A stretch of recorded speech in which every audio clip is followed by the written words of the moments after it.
troublemaker. I've been a late night player. I've been broke as a joke. I've been a money maker. I've been a record breaker.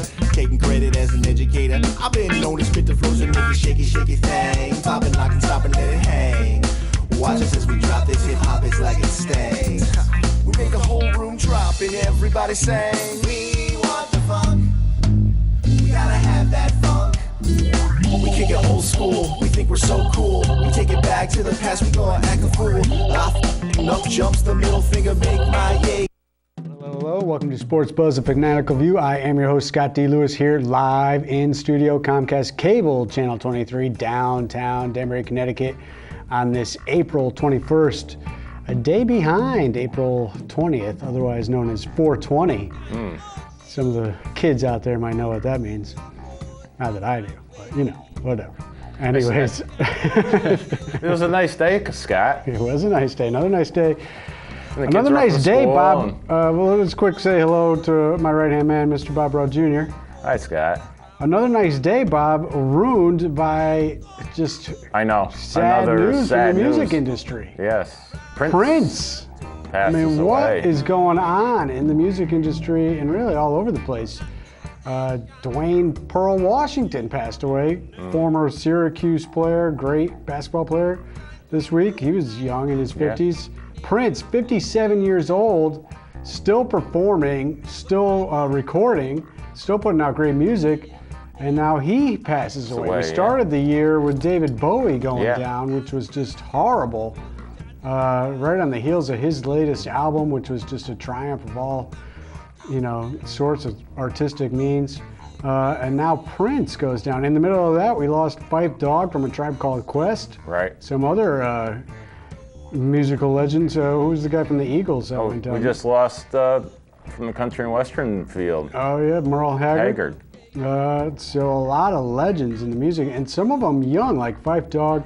We know he had health problems throughout his life, but I mean, he's obviously very young. And we just mentioned Prince, 57 years old. I mean, that's just unreal that he goes down. Crazy news. So not too happy. I was turning on the radio to try to catch the Red Sox game. Of course, WLAD doesn't play the games if they're afternoon games. So instead of hearing the Red Sox, I hear the news that Prince passed away. Right. Which was as bad a news as what the Red Sox did in their baseball game. We'll get to that in a minute. Oh, I see you're in your Celtic glory here. Well, yeah, we got to pump the Celtics up, get a little action, try to get some mojo working for the Celtics. Not a good week right now. Not a good way for them to start off the playoffs. Celtics in the playoffs, really terrible beginning to the playoffs with their series against the Hawks. I told you I was worried about that matchup against the Hawks. Right. All right, first let's say we're live. So 203-792-4101 is the number. Bob's show, Spotlight On, Tuesday night at 9, Wednesdays at 12. Mike Toohey is in there. We're going to tape his show right after our show, Expose Cinema, to air tomorrow night, so he'll have something new. I think he mentioned the two words we didn't want to hear, Donald Trump. So we'll be hearing more politics out of Mike as these things get crazy, what's going on with the all this election stuff this year. But his show, Expose Cinema, Friday nights at 9, Wednesdays at 1. He's joined by Connor and Jenna. Yes. 3 weeks in a row we've had the two of them down here. Good thing, because nobody else is showing up. This week too, so it's. Oh, that's right. Everybody's off. But McFadden is still dealing with some work issues. Strange Man is he's off the ledge. Off the ledge, but he's still not willing to show his face after the Bruins debacle and now the Celtics debacle and the Red Sox not making anybody happy. So actually, we're going to start with baseball. The Kreskin.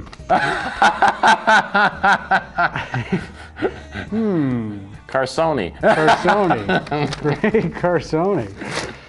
Strange Man stats of the week. Let's go right to him because he's got some historic baseball stuff. Actually, Bob, we got some other things to promote first. Okay. Where do you want to start? Well, why don't you talk about the Titans while I go through my notes here. What happened to them this past weekend? They are down 2-0.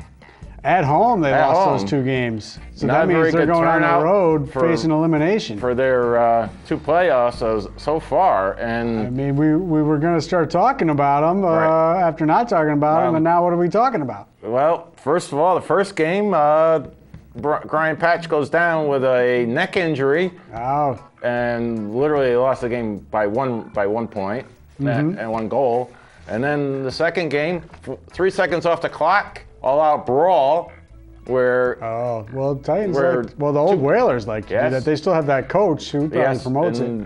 Phil Esposito, not that Phil lost Esposito, it but- and was ejected. And Esposito, he got ejected? yep, So the fine. coach, typical of him, he's had that, Yep, that's his MO, that's his move. yeah. To get involved and get in with the fights and then get kicked out. That did not help the team. It didn't force a rally. They're down at least 4 players. What were the scores in those games? Do you know? Was it close? 4-3 was, I think 4-3 was the first one, and 4-2 on the second one. Not scoring enough goals. And now they go off to Port Huron for game 3, Which could be the and end of the 4, series, which right? could be done. It's So, 3 out of 5. Yeah, So if they somehow go on the road and win 2 games, game 5 would be what, next weekend? next Tuesday, Or next Tuesday? the following Tuesday would be. Back here in Danbury at the Ice yeah. Arena. So hopefully they'll do what Port Huron did to them, win 2 on the road. I don't know. It's been Doesn't seem kind of like dicey, that's- so we'll yeah. see. It doesn't seem like that's going to be the way. We see the number is up there. If anybody Titan fan want to call, 203-792-4101. Any Prince fans out there, David Bowie fans, any musical fans you want to call and talk about it, we're here for you. We'll talk to you. All right, let's see. We've been talking about the Girl Scout troop of Morris Street, 50218. They are still looking for some items to help out the local homeless veterans. Twin beddings, pillows and pillowcases, blankets, and food items, toiletries, no mouthwash. You can call Bob's wife there, Jolene Yes. Faco Brought, 860-946-7275. Have they been getting any support? How's things Yes, going? they have. They've been getting some support. It's been coming through, So the little, but it's Morris starting. Street School, Girl Scout Troop 50218. They're still looking for help. The homeless veterans, they've helped us. Now they need our help. So call 860-946-7275. Other charitable things going on. It is a week from today. Yes. Play for Purpose, 3rd annual charity hockey event, 72-hour hockey event. And Bob will be down there next week with camera on Saturday. I probably will be joining him on my birthday. As we see the scheduled events right there. New York Rangers autograph session, that's on the Saturday, April 30th. The event itself starts Thursday night, the opening reception, jersey distribution, silent auction. That's always good because I saw what they had down there last year, a lot of stuff to give away you can bid on, and it's a silent auction, and that goes right to all the charity events. So that's good. And other things, there'll be, I'm sure, plenty of booze for everybody to drink. yeah. They had plenty last year on Thursday night. It starts off Thursday night, and then the game gets underway. They play a lot of hockey straight through the weekend. Saturday's the big day, though, with the Rangers alumni coming down. The firefighter game late in the afternoon. I think it was at 4 o'clock. So it should be a good day, and there'll be food there, and stuff going on. Soft drinks, I think, on Saturday. I think Friday night is the only night that they have actual alcoholic beverages for the opening reception. And then they play straight through on Sunday. So come on down, support the team, and support Kaden, the poster child for this event. He turned 10 this year, Bob, and it's a big deal for Kaden because when he Right. was born and he had that heart ailment, first of all, we didn't know if he was even going to make it, really. Right. 4 open heart surgeries later, by the age of 4, Right. he was doing great and fully functioning child. But even then, they thought, he couldn't probably play contact sports, really any sports at all. But now at the age of 10, we heard him call the other week, and we had the pictures of him and his hockey team winning the championship. So he is playing sports right now. He's able to play. So he continues to advance with his health. They're not sure, if he'll be able to continue to do that as he gets a little older. Right now with the younger kids, there's not as much contact. But Right. the bottom line is he's doing great. And And this event is to help the doctors and the nurses and the Right. hospitals that helped him Right. to do well and helped other kids to do well as they continue to figure out, because he was actually one of the early cases, really, and kind of almost a test case. And they've learned a lot from him and what they did, and they're putting that to good use. So, they are helping others. So if you want to, help them out, this is what it's going for, and it's helping little kids like Kaden who, are born with a problem, and they want to live a happy life like other people, and he is the living proof that that can happen. So one more week. If you're a hockey player, go to playforpurpose.org, and you can find out still more information. I'm sure they're still signing players up, getting more players in there. It's 72 hours is a long time. They need players. That's a long and if you want to just support from a financial standpoint, make a charitable contribution, you can find out what to do there, playforpurpose.org. All right, let's get to some actual sports that we're covering. Red Sox lost again today. That's 4 of the last 5 at home. They lost 2 out of 3 to the Rays, and there we see David Price going against his former pitcher, or his former team, the Rays. The Red Sox spotted him a lead today, 5-0, and he once again let up a lead. This is becoming a habit with him. He's only had 1 good outing so far in his 4. He gave up 8 earned runs, Bob, in 3 1/3 innings. The Red Sox rallied and tied it at 8-8, and then what did the bullpen do? They let it go. Well, maybe if John Farrell would have put in the actual guys, I don't know where, John Farrell's back in the helm after his health problems last year. Right. I had issues with him, and I knew this was going to be a problem because really they couldn't fire him based on his health concerns. Right. And I think he would have been fired after last year because I just don't think he knows what he's doing. Mm-hmm. And he doesn't manage the bullpen well. He did it again today. Right. I mean, Koji Uehara didn't pitch for the last 2 days. Right. Why isn't he in an 8-8 game in the 8th inning? Why are they using some backup guy? They gave him the rest they needed. He pitched a lot over the weekend. It's Thursday. I know. He didn't pitch Wednesday or Tuesday. Yeah. Put him in the game. Let's get a win. Your team rallied after they took the lead early. It was blown by the starting pitcher. Then the bullpen held up for a while and the team rallied and tied it up. Now you go to your guys in the bullpen and let's get this game won. And they did not do that, so they fall to 7-8 on the season. The Orioles remain in first place in the AL East at 9-4. The Blue Jays right behind them at 8-8. Tampa, who took 2 out of 3 in Boston here, they moved to 7-8, tied with the Red Sox. Yankees, Bob, 5-8, 3-7 in the last 10. It's not a good start for them either.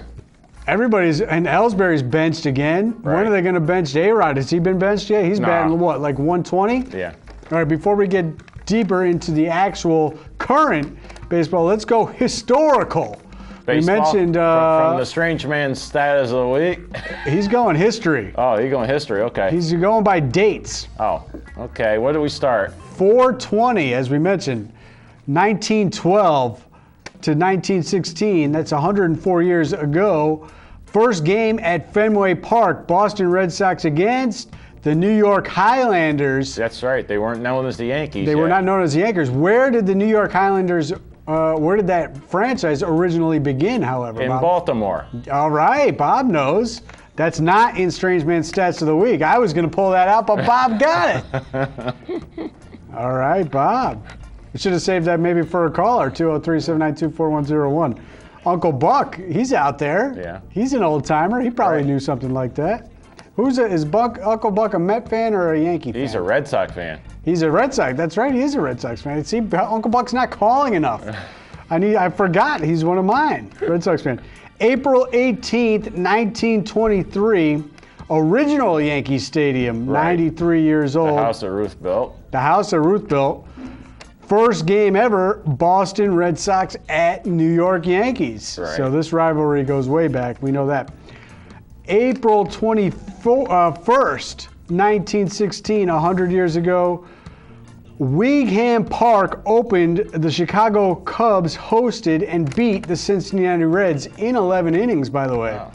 A few years later, Mr. Wrigley would buy the Cubs and rename the park Wrigley Field. So I didn't know that, actually, that Wrigley Field was not actually named Wrigley Field I didn't to know start. that either.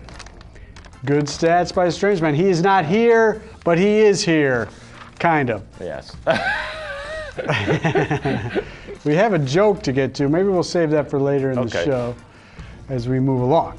All right, so we mentioned the AL East standings. Yankees rock bottom, losing again to the A's. They can't hit to save themselves. The former Westerners, Billy Burns, gave the Yankees the last 3 games have been he's been putting it to them? Yes. Nice. Yankees stay home this weekend versus Tampa. Tampa goes down the pike here to New York. Red Sox on the road. They're heading down to Houston, deep in the heart of Texas. They're going down to see the Astros? Astros, I think, are off to a little bit of a slow start themselves. But and I think they got the Sunday night game. Orioles are still in best record?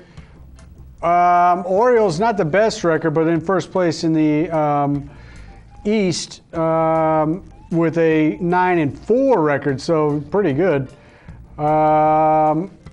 And what is the Houston? Houston is 5-10 out of the gate. And they had that great year last year. Right. Some other teams, the Royals, the defending champs, they're 9-5. White Sox still playing well. Everybody talking about the Cubbies. How about the Chi Sox at 10-6, Bob? Wow. Tigers 8-5 in that division. Rangers leading the West at 9-6. A's a little surprised because they were down last year. A lot of people thought they would be down again at 8-7. Mariners 7-8, Angels 7-9, and we mentioned the Astros 5-10. The Twinkies have won 5 games actually after losing the first 10 or 11. Yep. They're now 5-11, so they're recovering at least. Indians 6-7. Not much going on good there. NL, Bob, how about your Mets? Better. They didn't get the sweep of the Phillies. No, they didn't. Last night, losing in extra innings, right? Yeah. So they moved to 7-7, but they did recover from. Everybody was talking about the slow start. Ball. That's what we always say about the Mets. If we can stay, even, we're doing good. And they have been hitting home runs this week as well. They are heading to Atlanta tomorrow, down in Atlanta. Atlanta also, much like the Twins, lost their first 9-10 games. Now they're 4-11, so they've actually gone 4-1 in their last 5 or so. So maybe not a good time for the Mets to catch them. Maybe the Braves are actually getting themselves together, or maybe it's just the fact that the Braves were playing the Nats. The Nationals up to a great start at 11-4. Cubs also 11-4. Dodgers 10-6. All right, so some storylines early, Bob. Yes. You mentioned the Orioles on top here. Now we talk about the Nationals also off to a great start. Could we have that DC Loop World Series that we've talked about a couple times in the last few years? We've talked about that for years, and it have seems yet like to have it. It falls apart right when we're in playoff time. Bryce Harper on those Nationals. He's just raking right now. So maybe we'll get a little Orioles and Nationals.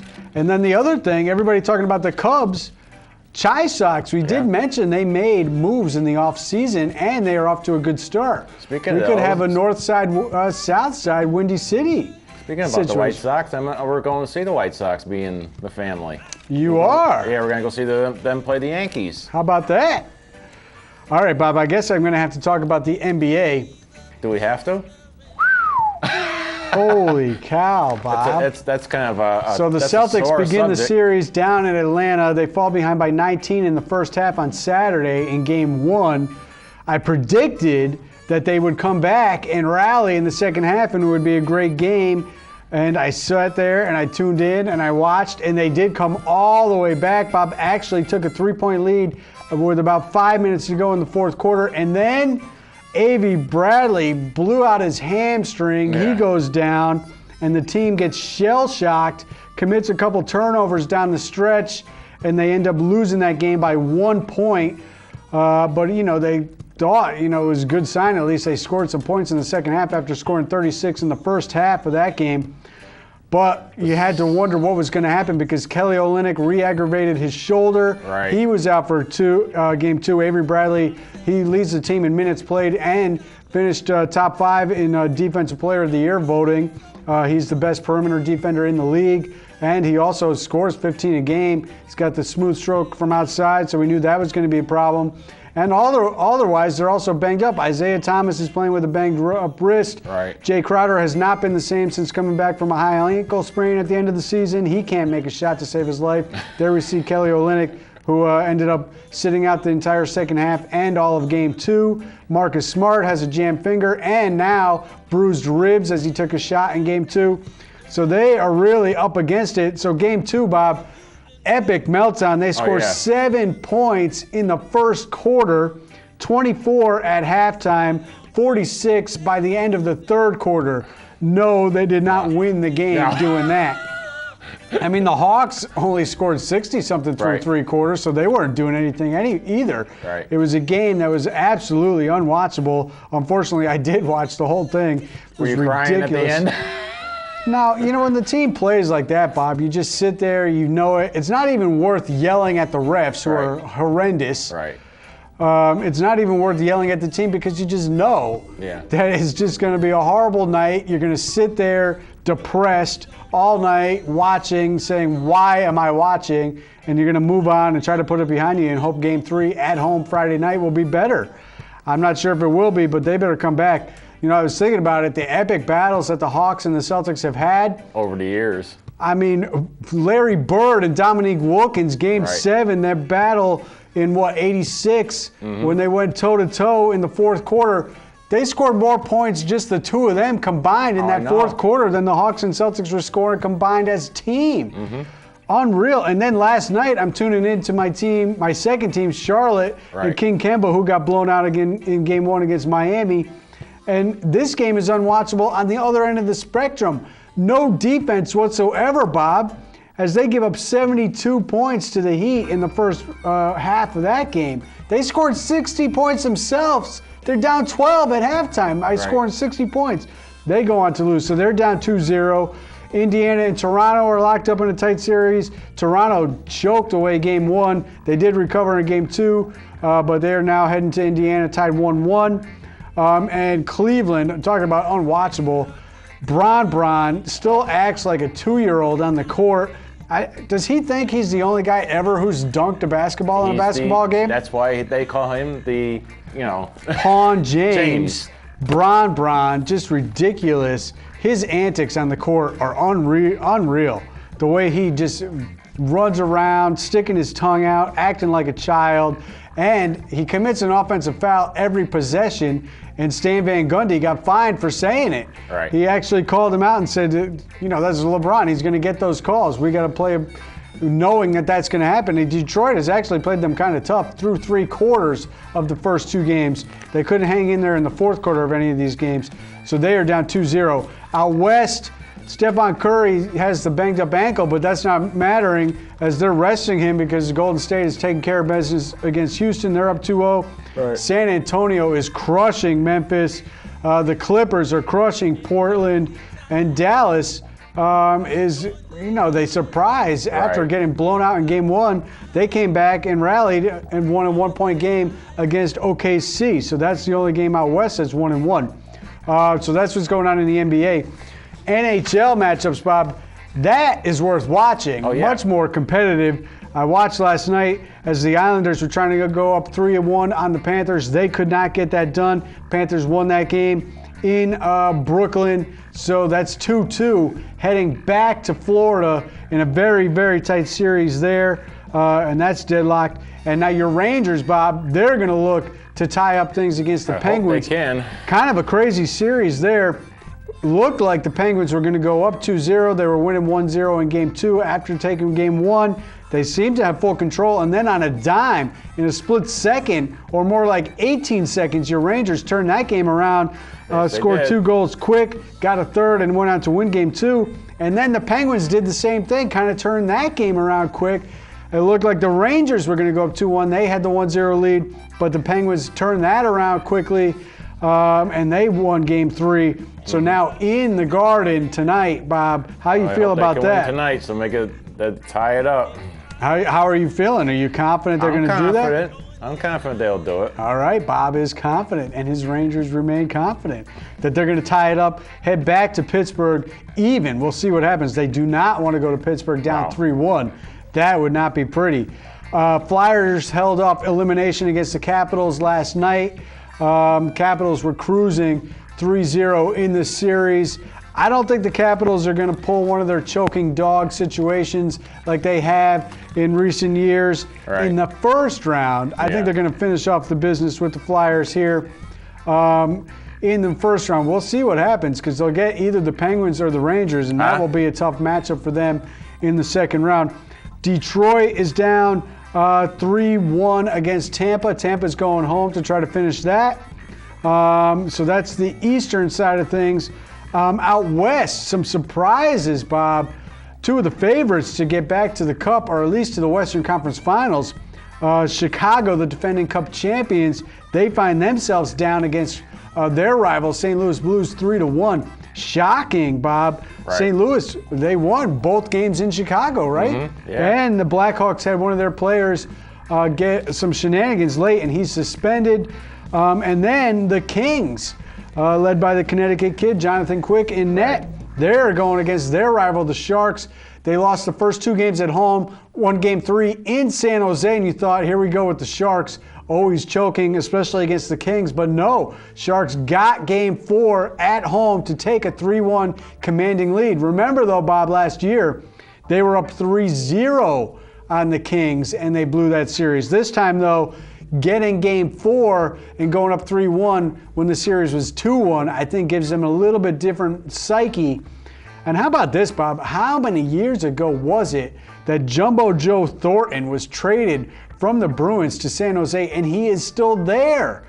I remember it well when the Bruins lost that series to the Canadiens and they traded him away in the early 2000s. It's 2016. That was like 2002, Bob. Mm-hmm. And he is still there. And he had over 80 points this year on the season. So Jumbo Joe Thornton remains a great player in the league. You got something else to do quick?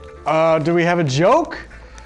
All right, this one comes from Jenna. Why did the horse go to the nurse? I don't know. Why did the horse go to the nurse? Because he had a headache. Did I get it right? Let's see. What else I got going on? Unbelievable. 30 seconds, but just one word.